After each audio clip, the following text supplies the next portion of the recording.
11절까지 하나님의 열심으로 사는 바울. 여러분, 하나님의 열심이라는 단어는 많이 들어보셨죠? 박영선 목사님이 하나님의 열심이라는 책을 적으셨는데, 우리 기독교인들이 이 책을 참 많이 읽으면서 하나님의 열심, 하나님의 열심, 오늘은 하나님의 열심이 무엇인지를 여러분과 함께 깊이 한번 나누어 보도록 하겠습니다. 고린도후서 11장은요, 사도 바울이 고린도 교회에 침투한 거짓 사도들에 대항하여 자신의 사도직을 강력하게 변호하는 내용을 담고 있습니다. 자, 거듭 고린도후서에서 계속 말씀드리는 것이 뭐냐 하면, 도대체 사도직이 왜 그리 중요하기에 이렇게 사도 바울은 좀 과하게 표현을 하면 집착을 하듯이 이 사도직에 대해서 변론을 하고 변호를 하고 있는지, 그걸 우리가 잘 알아야 돼요. 고린도 교회에 있는 거짓 사도들이나 거짓 교사들이나 바울을 대적하는 많은 사람들 중에서 바울을 공격할 수 있는 것은 딱 한 가지였어요. 바울이 사도가 아니다. 사도라는 것은 초대교회부터 12명의 예수님의 제자들을 그들은 사도라고 생각했습니다. 근데 바울은 12명의 제자가 아니었던 것은 사실이었잖아요. 그러니까 바울이 사도가 아니라라는 것은 신약 성경에, 신약에 다니던 모든 하나님 말씀의 내용의 대부분은 누가 기록한 겁니까? 27권 가운데서 사복음서하고 사도행전 5권 빼고요, 그 다음에 베드로서 빼고요, 요한서신 빼고요, 요한계시록 빼고 나면 모두가 다 사도 바울이 기록한 겁니다. 사실 신약 성경의 거의 전부를 사도 바울이 기록했다, 그렇게 말해도 과언이 아니었습니다. 바울이 사도가 아니라는 것은 단순하게 바울이 지도자가 아니라는 의미가 아니었습니다. 바울이 사도가 아니라는 것은 복음의 근본, 뿌리를 흔드는 아주 중요한 사건이었기 때문에 자기가 사도라는 사실을 철저하게 변론할 수밖에 없었던 거예요. 누가 나를 사도가 아니라고 했느냐? 나는 하나님이 직접 임명한 사도다. 내가 다메섹으로 가는 도중에 부활한 예수를 직접 만났지 않느냐? 예수님을 3년 동안 따라다녔던 사람, 그분들도 사도가 맞다. 나는 부활한 예수를 직접 만나고 부활한 예수에게 직접 사명을 받았던 사람이다 라고 이야기하면서 자기의 사도권을 강하게 변론하는 것은, 나를 통해서 전해진 이 복음이 진짜다, 진이다, 거짓이 아니다, 위가 아니다, 그것을 강조하기 위해서 사도 바울이 이렇게 강력하게 사도권을 변호하고 있습니다. 이 사도권을 변호함에 있어서 사도 바울은 하나님의 열심을 내었다 라고 말씀하고 있습니다. 1절부터 6절까지를 쉬운 성경으로 함께 읽어보겠습니다. 여러분은 내가 다소 어리석어 보이더라도 눈 감아 주시기를 바랍니다. 그런데 여러분은 나에 대해 잘 참고 있습니다. 나는 하나님께서 질투하시는 것과 똑같이 여러분에 대해 질투하고 있습니다. 나는 여러분을 순결한 처녀로 한 분이신 남편 그리스도께 바치려고 정혼을 시켰습니다. 그러나 하와가 뱀의 간교한 속임수에 넘어가 곁길로 간 것처럼 여러분의 마음도 그리스도를 향한 진실하고 순결한 데서 벗어나 더럽혀지지는 않을까 염려됩니다.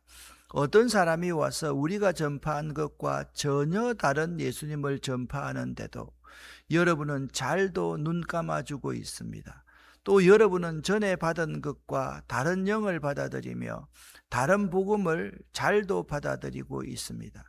나는 나 자신이 저 가장 위대한 사도들보다 뒤지지 않는다고 생각합니다. 내가 비록 말에는 능숙하지 못하지만 지식에 있어서는 그렇지 않습니다. 나는 모든 면에서 내가 가진 지식을 여러분 모두에게 분명히 보여주었습니다. 아멘. 바울은요, 고린도 교회 성도들을 향해 자신의 사역을 변호하면서 단순히 내 명예를 지키려는 것이 아니라 그리스도의 신부로서 교회를 순결하게 지키려는 열심을 드러내고 있습니다. 하나님의 열심이 무엇냐? 자기 백성을 구원하고 약속을 성취하시려는 변함없고 주권적인 의지가 하나님의 열심입니다. 이 열심은 인간적으로 남편이 아내가 있지 않습니까? 그러면 아내가 다른 남편과 놀아나는 것을 좋아하겠습니까? 바로 이런 남편이 아내에게 갖는 질투와 똑같은 독점적 사랑, 이것을 바로 열심이라고 말을 합니다. 하나님의 열심의 의미와 특징은 네 가지로 설명할 수 있을 것 같습니다. 첫 번째, 독점적인 사랑입니다. 인간의 이기적인 질투와는 달리 자기 백성을 반드시 찾아 구원하시려는 거룩한 분노이자 사랑이 하나님의 열심의 의미입니다. 두 번째, 언약의 성취입니다. 구약에서 예언된 하나님의 뜻이 역사 속에서 반드시 이루어진다는 하나님의 강한 의지가 하나님의 열심입니다. 세 번째, 인간의 행위나 조건에 의존하지 않고 하나님께서 창조 전부터 계획하신 목적을 이루시는 신실함입니다. 그래서 하나님의 주권적인 은혜를 하나님의 열심이라고 말을 합니다. 마지막 네 번째입니다. 변함없는 구원의 역사를 하나님의 열심이라고 합니다. 아담과 하와를 가려주신 그 순간부터 예수 그리스도의 십자가와 부활, 그리고 영으로 일하시는 현재까지 멈추시지 않는 구원의 행동이 하나님의 열심입니다. 우리는 보통 질투라고 하면 부정적인 의미를 떠올립니다. 상대방을 구속하거나 내 욕심을 채우려는 집착이라고 생각하기가 쉽습니다. 그런데 오늘 본문에서 사도 바울은 자신이 하나님의 열심으로 여러분을 질투한다라고 말을 합니다. 여기서 열심으로 번역된 헬라어 젤로스가 질투라는 뜻입니다. 그러니까 사도 바울이 가진 이 질투는요, 상대방을 망가뜨리는 독이 아닙니다. 상대방의 소중한 것을 끝까지 지켜내려는 가장 뜨거운 사랑을 의미하는 단어입니다. 자, 자기가 고린도 교회에 와서 고린도 교회에서 복음을 잘 가르쳐서 그들이 복음 안에 잘 자라고 있었습니다. 바울이 떠나고 나자 살짝 거짓 교사들이 와가지고 바울을 비난하기 시작합니다. 여러분, 교회에요 이단이 들어오면요, 여러분도 모르게 제일 먼저 뭐 하는지 아십니까? 담임 목사에 대해서 부정적인 생각을 심고 비난하기 시작합니다. 그게 독버섯처럼 퍼집니다. 사도 바울이 섬겼던 고린도 교회에 이런 거짓 교사들이 들어와서 바울이 가짜다, 사도가 아니다, 저 사람은 여러분에게 집착하고 있다, 그런 말들을 가르쳤고, 고린도후서 앞부분에는 심지어 사도 바울은 교회 헌금을 착복한 사람이다, 그렇게까지 거짓 소문을 퍼뜨리고 있었던 것입니다. 사도 바울의 열심의 본질은 그리스도께 대한 순결한 사랑입니다. 바울은 교회를요, 정결한 처녀로 그리스도께 드리기 위해서 애를 썼습니다. 이는 단순한 교회 운영이 아니라 성도들의 마음이 오직 주님께 향하도록 하는 열심이었습니다. 당시 고린도 교회에는 다른 복음을 전하는 거짓 교사들이 있었습니다. 바울은 성도들이 거짓인 이들의 가르침에 미혹되지 않도록 진리를 지키는데 열심을 냈습니다. 사도 바울이 거짓 교사들을 대항하여 진리를 지키는 방식은 자신의 많은 지식과 능력이 있었지만 그것으로 하지 않고, 즉 자기 능력으로 하지 않고 하나님의 은혜로 하였습니다. 보십시오. 5절 6절 말씀을 함께 읽어보겠습니다. 나는 지극히 크다는 사도들보다 부족한 것이 조금도 없는 줄로 생각하노라. 내가 비록 말에는 부족하나 지식에는 그렇지 아니하니 이것을 우리가 모든 사람 가운데서 모든 일로 너희에게 나타내었노라. 아멘. 사도들 가운데 시험을 치면 사도 바울을 이길 수 있는 사람이 누가 있었겠습니까? 사도 바울은요, 유대교인 가운데 가장 뛰어난 학자인 가말리알 문해성에서 최고의 성적을 거뒀던 사람이 사도 바울이었습니다. 누가 사도 바울을 이길 수가 있겠습니까? 지식으로, 공부로 하면. 그런데 사도 바울은 그 지식, 그것으로 하지 않았습니다. 나는 지극히 크다는 사도들보다 부족한 것이 조금도 없는 줄로 이거는 자기가 똑똑하다는 말이 아닙니다. 내가 과거에 이랬는데 내가 사는 방식은 이런 방식이 아닙니다 라는 말입니다. 또한 사도 바울의 열심히 보여주는 교훈은, 열심은 사랑에서 나온다라는 것입니다. 질투는 사랑하는 사람에게 질투하는 것이라, 부정적인 의미의 질투를 하는 것이 말하는 것이 아닙니다. 바울의 열심은 교회를 향한 사랑, 그리고 그리스도를 향한 사랑에서 비롯되었다 말씀하고 있습니다. 열심은 단순한 활동이 아닙니다. 사랑의 불길과도 같습니다. 이러한 열심이 진리를 지킬 수 있는 것입니다. 아무리 열심이라도 진리에서 벗어나면 위험합니다. 그것을 자기는 이렇게 지난번에서 이렇게 설명했습니다. 나는 내가 예수를 만나기 전에 유대교에서 있을 때 열심은 너무 지나친 열심이었습니다. 잘못된 열심이었습니다. 그래서 예수 믿는 사람들을 잡아서 죽이는데 앞장섰던 사람이 바로 저였습니다. 그러나 예수 그리스도를 인격적으로 만나고 나서는 나는 그렇지 않았습니다. 바울은요, 진리의 복음을 붙들고 열심을 내었다라고 자신을 소개하고 있는 것입니다. 그래서 바울은요, 자신을 드러내지 않습니다. 오직 고린도 교회의 성도들이 그리스도께 속하도록 자신을 희생시켰습니다. 참된 열심은 자기 과시가 아니라 자기 부인의 길입니다. 열심은요, 겸손과 희생을 동반할 때 열심이라고 말할 수 있습니다. 아무리 열심히 한다 할지라도 교만으로 자신을 드러내고 권력을 독점하려는 것은 열심이라고 할 수가 없습니다. 그것은 병입니다. 바울은 자신을 중매쟁이라고 소개하고 있습니다. 오늘날 중매쟁이와는 다릅니다. 소개하고 돈 받고 그냥 빠져버리는 중매쟁이가 아니라, 그 시대의 중매쟁이는요, 그 사람의 장래까지를 거의 책임질 수 있는 그러한 사람이었습니다. 당시의 중매쟁이는 단순히 소개만 하는 사람이 아니라 결혼날까지 신부가 정결함을 유지하도록 보호하고 책임지는 역할도 했다라는 사실입니다. 바울은 자신을 드러내지 않았습니다. 오직 성도들이 그리스도께만 속하도록 자신을 희생시켰다라고 말씀을 드렸습니다. 그렇습니다. 우리도 자기를 과시하는 자가 아니라 자기를 부인하는 열심이 있어야만 합니다. 열심을 내는 사람이 있습니다. 여러분, 이단들이 얼마나 열심히 하는지 아십니까? 시간 내어서요, 만나고 또 만나고 돈 쓰고 다 그렇게 열심을 합니다. 그것은 무엇입니까? 자기 종교를 드러내기 위해서, 그래서 그 교주를 드러내기 위해서 그렇게 하는 것입니다. 열심은 그런 것이 아닙니다. 자기 부인의 길입니다.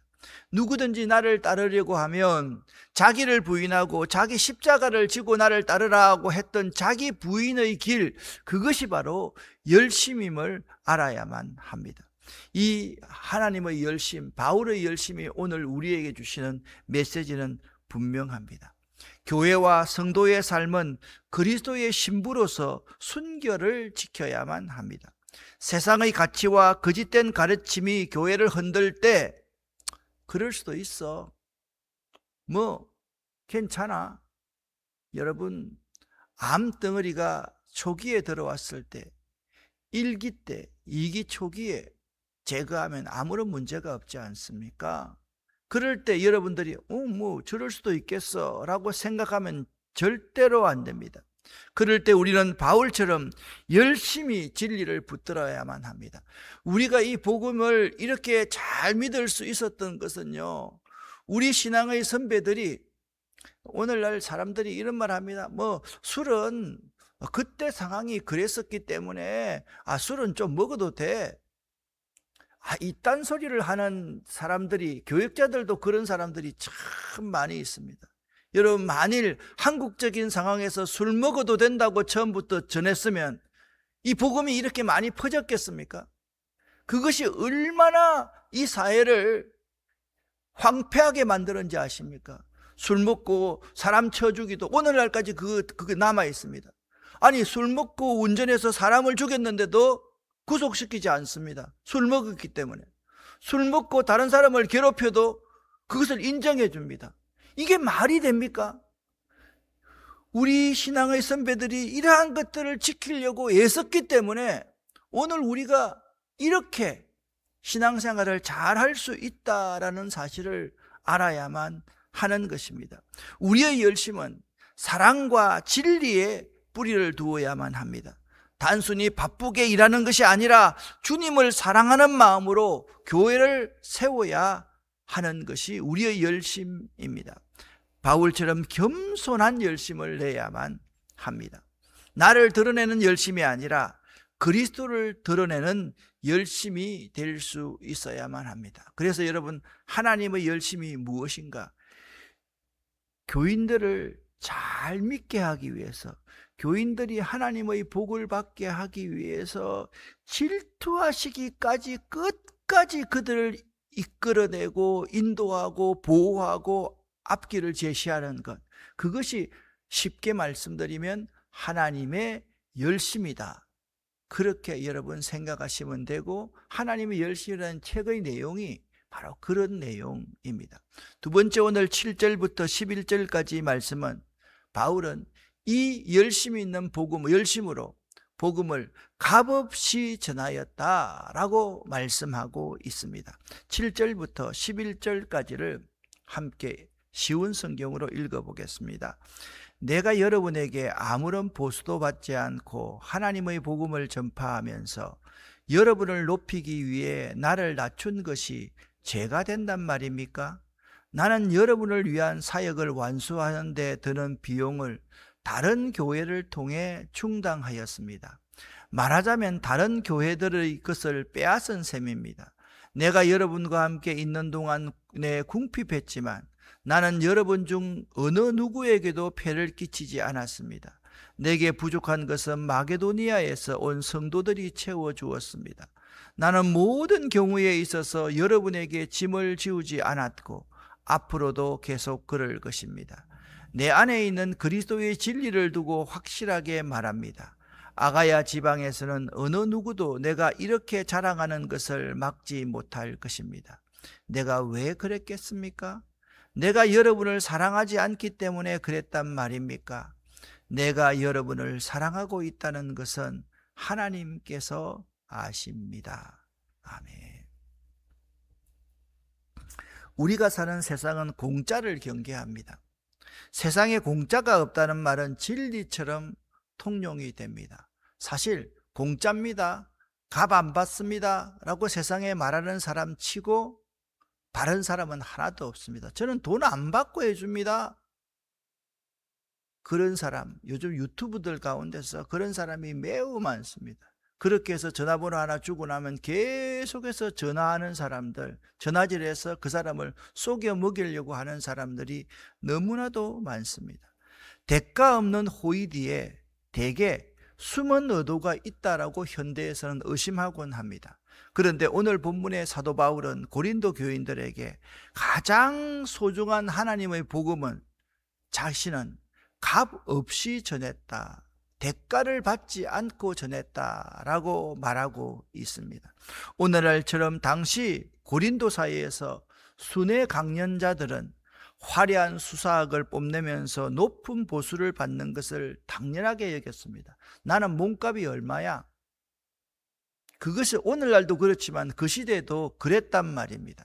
하지만 바울은 그 권리를 포기했습니다. 우리는 바울이 왜 복음을 값없이 전했는지 그 속에 담긴 복음의 본질과 사랑을 바로 알아야만 합니다. 첫 번째입니다. 값없이 복음을 전하는 삶은 나를 낮추어 상대를 높이는 사랑이기 때문입니다. 자, 7절 말씀에 이렇게 말씀하고 있습니다. 내가 너희를 높이려고 나를 낮추어 하나님의 복음을 값없이 너희에게 전함으로 죄를 지었느냐? 라고 묻고 있습니다. 바울은 스스로 낮추었습니다.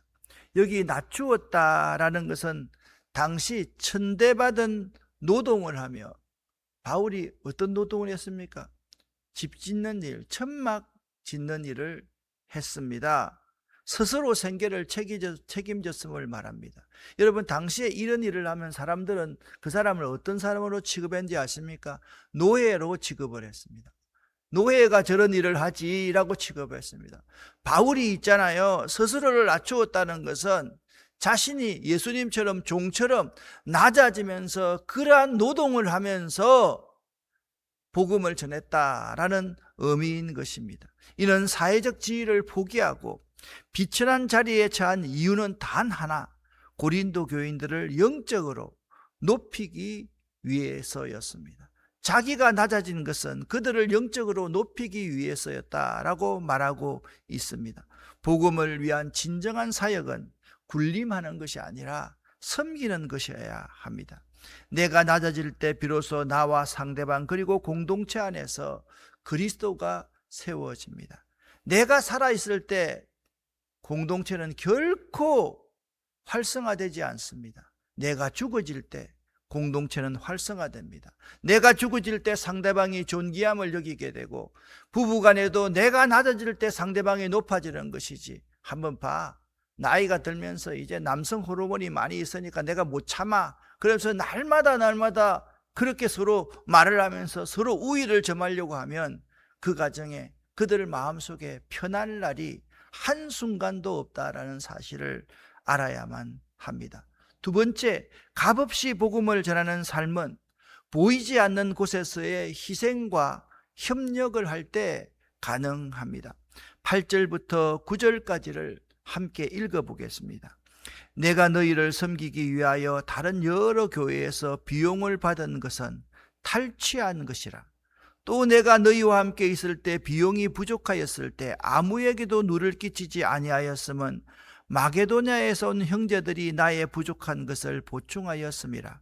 내가 모든 일에 너희에게 폐를 끼치지 않기 위하여 스스로 조심하였고 또 조심하리라. 아멘. 바울은 고린도 교회에서 값없이 복음을 전할 수 있었던 것은 사실 다른 교회들의 희생적인 후원이 있었기 때문입니다. 마케도니아 교회 가운데 가장 헌금을 끝까지 잘했던 교회가 어느 교회라고 말씀드렸습니까? 빌립보 교회라고 말씀을 드렸습니다. 루디아로부터 시작한 이 헌금은 정말 사도 바울의 복음 전하는데 생명수와 같은 헌금이었다라는 사실을 알아야만 합니다. 바울은 이를 다소 강한 표현인 내가 여러분에게 값없이 복음을 전한 것은 이들에게 탈취한 것이다, 그 탈취라고까지 표현을 하면서 고린도 교회를 향한 자신의 배려를 강조하고 있습니다. 여러분, 사실 그렇지 않습니까? 자꾸 선교하기 위해서 여러분에게 헌금하라 그러면 여러분들 부담 갈 거 아닙니까? 근데 부담 없이 헌금할 수 있습니까? 돈 많아서 헌금합니까? 아닙니다. 도울 수 있는 사람은요, 자기 허리띠를 쪼려 매지 않고서는 다른 사람을 도울 수가 없습니다. 내가 2개 먹을 거 하나 먹고 하나를 도우는 것이지 내가 다 먹고 남는 것을 도우는 것이 아니기 때문에 그렇습니다. 마게도냐 성도들은 넉넉해서 도운 것이 아니라 복음의 빚진 자 된 마음으로 바울의 부족함을 채웠습니다. 누군가가 값없이 복음을 듣고 있다면 그 뒤에는 반드시 다른 누군가의 값진 희생과 헌신이 있음을 우리는 기억할 수 있어야만 됩니다. 그러므로 우리는 복음의 수혜자인 동시에 또 다른 곳에 복음을 값없이 흘러가도록 돕는 후원자가 될 수 있어야만 됩니다. 세 번째, 값없이 복음을 전하는 삶은 오직 사랑이 동기가 되는 사역입니다. 10절, 11절 말씀에 보면 이런 말씀이 기록되어져 있습니다. 내가 너희를 사랑하지 아니함이냐? 하나님이 아신다. 내가 너희를 얼마나 사랑하는지 하나님이 내 증인이시다. 이 말씀을 어디서 했습니까? 빌립보 교회에게 빌립보서에서 하고 있지 않습니까? 내가 너희 무리를 얼마나 사랑하는지 하나님이 내 증인이시다 라고 말씀하고 있는 것입니다. 그렇습니다. 바울은 이 사례를 받지 않는 것을 두고서 비방하는 거짓 교사들은 이렇게 비방을 했습니다. 바울이 고린도 교회를 사랑하지 않아서 거리를 두는 것이다. 참 기가 막히게 말을 바꾸지요. 두 번째 이렇게 말합니다. 자신이 사도가 아니라는 것을 알기에 당당히 요구하지 못하는 것이다. 그렇게 그들은 비방했고 그것을 고린도 교회 교인들은 잘 받아들였습니다. 용납했습니다. 그럴 수도 있겠어 라고 받아들였던 것입니다. 그러나 바울은 단호하게 말합니다. 내가 너희를 사랑하는 것을 하나님이 아신다.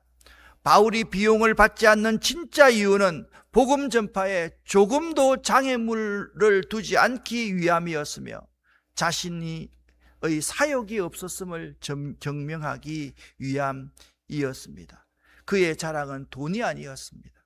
그의 자랑은 복음을 향한 진실함이었습니다. 우리가 받은 구원은 값없는 은혜입니다. 하지만 이 은혜가 우리에게 오기까지 예수 그리스도는 당신의 생명을 십자가 위에서 가장 비싼 목숨값을 치렀습니다. 그렇습니다. 바울은 그 은혜를 알았기에 자신도 기꺼이 손해를 보며 값없이 복음 전하는 길을 택했습니다. 바울이 걸었던 길은 예수께서 걸었던 그 길을 따라가는 길이었습니다. 사랑하는 여러분, 세상 계산법을 버리고 은혜의 계산법으로 살아가십시오. 나의 낮아짐을 통해 다른 사람을 높여주는 기쁨을 누리십시오. 사랑하는 여러분, 바울처럼 내가 가진 권리를 기꺼이 내려놓고 누군가에게 복음의 사랑을 값없이 흘려보내는 진정한 예수의 제자가 되시기를 예수 이름으로 간절히 축원합니다. 이 말씀만 더하고 마치도록 하겠습니다.